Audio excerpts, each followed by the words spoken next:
కి కట్టుబడి ఉన్నామని మీ అందరికీ తెలియజేసుకుంటా ఉన్నాం. ఇంత అభివృద్ధిని మనం సాధించగలిగామంటే ప్రతిసారి కొన్ని చీకటి రోజులు వస్తాయి ప్రతి ఒక్కరికి. మన రాష్ట్రంలో 2019 నుంచి 2024 వరకు ఒక డార్క్ డేస్. బ్రిటిష్ వాళ్ళు ఎలా పరిపాలించారో, బ్రిటిష్ వాళ్ళు దేశాన్ని ఎలా కబంధ హస్తాల్లో పెట్టుకున్నారో మన రాష్ట్రం కూడా అలాంటి కబంధ హస్తాలు పెట్టుకున్నప్పుడు స్వాతంత్ర సమరయోధుల స్ఫూర్తితోటి ఒకటే ఎదుర్కొన్నాం. బ్రిటిష్ వాళ్ళు నేర్పించి వెళ్ళిపోయింది మనకి డివైడ్ అండ్ రూల్, మనల్ని విభజించండి పాలించండి అని. కానీ ఎలా మన కూటమి ప్రభుత్వం మన స్వాతంత్ర సమరయోధుల స్ఫూర్తితోటి యునైటెడ్ అండ్ రూల్, కలిసి ఉందాం, కలిసి పాలన చేద్దాం, ఇదే కూటమి ప్రభుత్వం తాలూకు ముఖ్య ఉద్దేశం. ఈ స్ఫూర్తిని మేము స్వాతంత్ర సమరయోధుల పోరాట స్ఫూర్తిని నుంచి మేము తీసుకున్నది.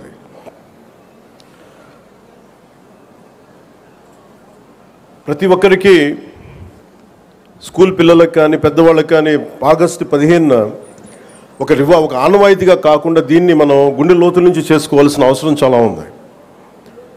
దీనికి వెనకాల ఎంత కష్టపడ్డారు నిన్న ట్వీట్ కూడా చేశాను. ఇదే రోజు నిన్న ఆగస్టు 14న లాహోర్ డిక్లరేషన్ సమయంలో దేశ విభజన జరుగుతున్నప్పుడు, కరెక్ట్గా ఒక 9 నెలల ముందు, సంవత్సరం ముందు దేశ విభజన జరుగుతున్నప్పుడు లాహోర్ కూడా పాకిస్తాన్లోకి వెళ్ళిపోద్ది అని తెలియదు ఎవరికి. సడన్గా డిక్లేర్ చేయగానే దానివల్ల అక్కడ ఉన్న ప్రజలు, భారతదేశ ప్రజలందరూ వెళ్ళిపోవాలి ఇక్కడి నుంచి అని చెప్పి మత ప్రాతిపాదికన పంపించేస్తే అది ఎంత దారుణాలు జరిగినాయి అంటే ఆగస్టు 14 వరకు అక్కడ రాత్రికి రాత్రి కొన్ని దశాబ్దాలుగా, కొన్ని శతాబ్దాలుగా వాళ్ళ దేశం, వాళ్ళ ప్రాంతం అనుకున్నది పరాయి దేశం అయిపోయి అక్కడి నుంచి పారిపోయి ప్రాణాలను అరచేతులు పెట్టుకొని రావాల్సి వచ్చిన పరిస్థితులు. అలాంటి పరిస్థితులను ఒకవైపు పంజాబ్లో మహిళలు సామూహిక మానభంగాలు గురవుతూ చాలా నిర్దాక్షిణ్యమైన పరిస్థితుల్లో ఉండి, అంటే మన స్వాతంత్రం చాలా తేలిగ్గా సంపాదించుకున్నాం, కేవలం ఏమంటారు అహింసా విధానాల ద్వారా మనం సంపాదించుకున్నాం అంటాం. కానీ వాస్తవానికి మన స్వాతంత్రం రావడానికి చాలా హింస జరిగింది. మనం ఎంచుకున్నది ప్రప్రథమంగా అహింస విధానాలు కావచ్చేమో కానీ దేశాన్ని నుంచి విడిపోవాలనుకున్న వాళ్ళు మటుకు హింసనే నమ్మారు. అది ఈ రోజుకి, దేశ విభజన జరిగినప్పటి నుంచి ఈ రోజు మన ఆపరేషన్ సింధూర్ దాకా మత ప్రాతిపాదికన హింస జరుగుతూనే ఉంది. ఎక్కడ కూడా భారతదేశం తన లౌకిక విధానాన్ని ఎప్పుడు మర్చిపోలేదు. దేశ విభజన జరిగిన తర్వాత మనకి మతాన్ని సంబంధం లేకుండా భారతదేశ సార్వభౌమత్వాన్ని గౌరవించి లౌకికవాదాన్ని ముందుకు తీసుకెళ్లే ఉద్దేశంతో మనం మతాలకి సంబంధం లేకుండా ఒక అబ్దుల్ కలాం గారిని కానీ ఎవరినైనా సరే మనం ప్రెసిడెంట్స్గా తీసుకున్నాం, గుండెల్లోకి తీసుకున్నాం. కానీ ఇది పాకిస్తాన్లో లేదు. పాకిస్తాన్లో ఎవరిని కూడా ఒక హిందూ క్రికెటర్ కానీ ఉంటే వాళ్ళు వెళ్ళిపోయే విధానం కానీ, అలాగే ఒక హిందూ ఒక బలమైన స్థానాల్లో కనిపించే నాయకులు కానీ ఎక్కడ కనిపించరు. అంటే వాళ్ళు విభజన కోరుకుంది మత ప్రాతిపాదికన, కానీ దాన్ని మనం ఎప్పుడు అలా తీసుకోవాలి. మత ప్రాతిపాదికన 2 దేశాలు విడిపోయినప్పటికీ భారతదేశం అత్యధికంగా హిందువులు ఉన్నప్పటికీ కూడా అన్ని మతాల వారిని సమానంగా గౌరవించి ముందుకు తీసుకెళ్లే సంస్కృతి భారతదేశానికి. దీనికి లౌకికం విధానం అనేది ఈ సంస్కృతిలో ఉన్నది. ఈ సంస్కృతికి ఎవరు నేర్పించక్కర్లా, పరాయి వాళ్ళు నేర్పించక్కర్లా, యూరోపియన్స్ నేర్పించక్కర్లా, ఇది మన లోపల ఉంది. ఈ స్ఫూర్తిని మనందరం ముందుకు తీసుకెళ్ళాలి. అలాగే ముఖ్యంగా మహిళలకి, త్యాగాలకి చాలా పెద్ద పీట వేయాలి అనే మనస్ఫూర్తిగా మేము ముందుకు తీసుకెళ్తాము. అలాగే మనం ఇందాక మీకు ప్రారంభించి చెప్పినప్పుడు ఈ అభివృద్ధి కానీ, సూపర్ 6 కానీ, పెట్టుబడులు కానీ ఇవన్నీ రావాలి అంటే లా అండ్ ఆర్డర్ చాలా బలంగా ఉండాలి. లా అండ్ ఆర్డర్ బలంగా లేకపోతే వచ్చే దుస్థితి కానీ పెట్టుబడులు రావు. ఉదాహరణకి ఉత్తరప్రదేశ్లో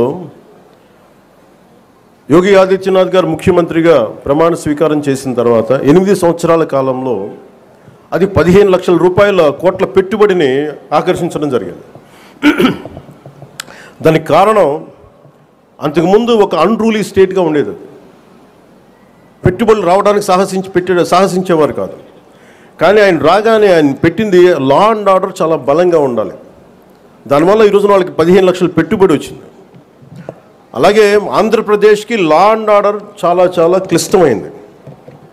అలాగే భవిష్యత్తుని పదే పదే ఈ కూటమి ప్రభుత్వం ఒక దశాబ్దన్నర ఎందుకు ఉండాలి అని అంటున్నానంటే, సుస్థిరత ప్రజలకు ఇవ్వాలన్న ఒక ఉద్దేశం తప్ప పదవుల్లో దీన్ని ఎంజాయ్ చేయాలి లేదంటే దీన్ని ఆస్వాదించాలన్న అది ఎవరి కాంక్ష ఎవరికి లేదు. కానీ ఈ దుస్థితి నుంచి, ఎందుకంటే అనుక్షణం ప్రతిపక్ష నాయకులను చూస్తూనే ఉన్నారు. జాతీయ స్థాయి ప్రతిపక్ష నాయకుల నుంచి ఓడిపోతేనేమో సడన్గా ఓట్ చోరీ అంటారు. వాళ్ళు గెలిచినప్పుడేమో ఓట్ చోరీలు కనిపించే వాళ్ళకి. గత ప్రభుత్వంలో కూడా చూసాం. 2019లో వాళ్ళు గెలిచినప్పుడు మేము ఎక్కడా మాట అనలా. ప్రజలు తీర్పు ఇచ్చారు, దాన్ని గౌరవించాం. 2024లో 151 సీట్లు కూటమి ప్రభుత్వానికి ఇచ్చి 164 కూటమి ప్రభుత్వానికి ఇస్తే సడన్గా వారికి ఏమనిపించిందంటే ఇది ఓట్ల గురించి మన ఓటింగ్ మెషిన్లో తప్పు అంటాం. అంటే గెలిచినప్పుడు ఒక న్యాయం, ఓడిపోయినప్పుడు ఇంకో న్యాయం. ఇది రాష్ట్రం, జాతీయ స్థాయి నుంచి రాష్ట్రం వరకు ఒకటే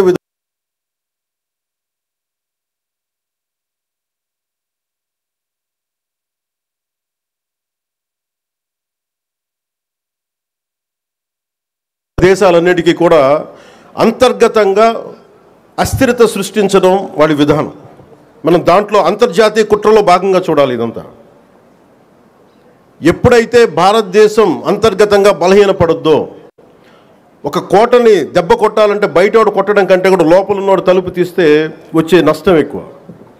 అందుకని ఎప్పుడు కూడా విదేశీ శక్తులు అంతర్గతంగా ఎవరున్నారు భారతదేశంలో, వాళ్ళకి ఎలాంటి ఇన్ఫర్మేషన్ ఇస్తే బాగుంటుంది, వాళ్ళ ఎజెండాని వీళ్ళందరూ మోస్తున్నారు. దీన్ని ప్రజలందరూ కూడా చాలా సునిశ్చితంగా గమనించాలి. ఇది ఏమైపోతుంటే ఒక్కసారి వాళ్ళని లోపలికి రానిచ్చామా, మీరు 2019, 2024 చూశారు. రోడ్డు మీదకి రావాలంటే భయాలు వచ్చినాయి ఒక్కొక్కళ్ళకి. ఈ రోజున కూటమి ప్రభుత్వాన్ని తిట్టడానికి ఎవరు ఇబ్బంది పట్టట్లా. దేనికంటే ఇది ప్రజాస్వామ్యం, దీన్ని గౌరవించడానికి ప్రతి ఒక్కరికి మాట చెప్పేది. మీరు ఒక బాధ్యతగా మాట్లాడాలి, సద్విమర్శను సంపూర్ణంగా స్వీకరించే పరిస్థితులు ఉన్నాయి.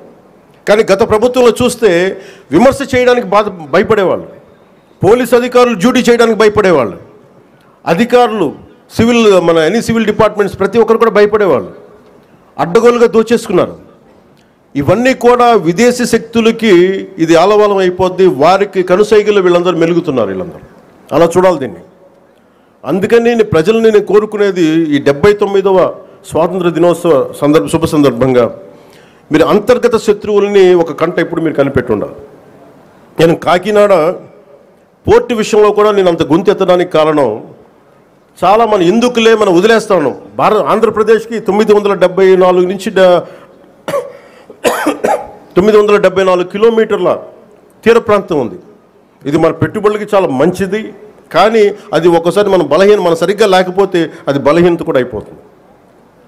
ముంబై దాడుల్లో కూడా అసలు ఏమాత్రం పర్యవేక్షణ లేని పోర్టుల నుంచి వచ్చేసారు. లేదంటే పర్యవేక్షణ ఉన్నా కానీ అమ్ముడైపోయిన వ్యక్తుల ద్వారా ఉగ్రవాదులు వచ్చేసారు. బాంబే దాడులు కానీ ఆర్డీఎక్స్లు వచ్చేసినాయి. ముఖ్యంగా ఆంధ్రప్రదేశ్ తీర ప్రాంతంలో పోలీస్ శాఖ చాలా బలమైన దృష్టి పెడుతుంది. ఎందుకంటే నాకు ఇది కాకినాడ చాలా వల్నరబుల్గా అనిపిస్తుంది ఒకసారి పోర్టు చూస్తూ ఉంటే. కలెక్టర్ గారికి తెలుసు, ఎస్పీ గారికి తెలుసు, రాష్ట్ర డీజీపీ గారికి తెలుసు. ఇక్కడ విపరీతంగా డీజిల్ అక్రమ రవాణాలు జరుగుతూ ఉంటాయి. దీన్ని చాలా బలంగా ఎదుర్కోవాల్సిన అవసరం ఉంది. పోన్లే బియ్యమే కదా, డీజిలే కదా అని మనం వదిలేస్తే ఒకసారి దోపిడీ, ఒకసారి స్మగ్లింగ్ అలవాటైన వాళ్ళకి బయట నుంచి వెపన్స్ వచ్చే అవకాశాలు ఉంటాయి, బాంబులు తీసుకొచ్చే అవకాశాలు ఉంటాయి. వీటన్నిటినీ కూడా చాలా ఏమరపాటుగా ప్రతి ఒక్కళ్ళు ఉండాలి. సో అందుకని దీన్ని భారతదేశం, మా కమిట్మెంట్, కూటమి ప్రభుత్వం, నారా చంద్రబాబు నాయుడు గారి నాయకత్వంలోని కూటమి ప్రభుత్వం చాలా స్పష్టంగా లా అండ్ ఆర్డర్ మీద, దేశం తాలూకు సుస్థిరత మీద మాకు చాలా సమగ్రమైన అవగాహన ఉంది. ఎక్కడ కూడా కరప్షన్ ఉన్న చోట ఆటోమేటిక్గా దేశం బలహీనపడుద్ది. అలాంటి పరిస్థితుల్లో లేకుండా ఉండాలని మేము సాయశక్తిలో ప్రయత్నం చేస్తాం. వాటన్నిటికంటే కూడా ప్రజలు నేను కోరుకునేది, మీరు ఎరుకుతో ఉన్నంతకాలం అంటే డెమోక్రసీ ఈజ్ ఎటర్నల్ విజిలెన్స్ అంటారు. అంటే మీరు నిరంతర పహారా కాస్తే తప్ప ప్రజాస్వామ్యం బలపడదు. అందుకని మీరందరూ నిరంతరమైన విజిలెన్స్తో ఉండాలి, నిరంతరం ఇప్పుడు ఒక పహారా మనస్తత్వంతో ఉండాలి అనేది నేను మీ అందరికీ కోరుకుంటా ఉన్నాను. అంటే ఇవన్నీ మనం ఎక్కడో కాశ్మీర్లో జరిగిన ఇష్యూస్ మనకేంటి అనుకుంటే, ఆపరేషన్ సింధూర్ మన వైజాగ్లోను, మన కావల్లో, నెల్లూరు జిల్లా కావల్లోనూ ఉగ్రవాదులు చాలా దారుణంగా కాల్చి చంపేశారు. దానికి బిఫిట్టింగ్ రిప్లై ఇచ్చాం, చాలా బలమైన రిప్లై ఇచ్చాం.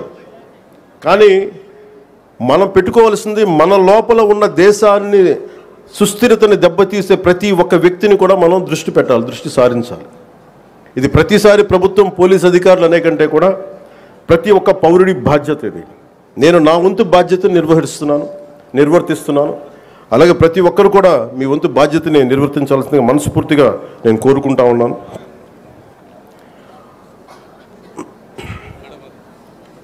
మీ అందరికీ కూడా మరోమారు మనస్ఫూర్తిగా మీ అందరికీ ధన్యవాదాలు తెలుపుకుంటూ, ఈ 79వ స్వాతంత్ర దినోత్సవం సందర్భంగా మరోమారు మీ అందరికీ శుభాకాంక్షలు తెలియజేసుకుంటూ సెలవు తీసుకున్నాను. జై హింద్.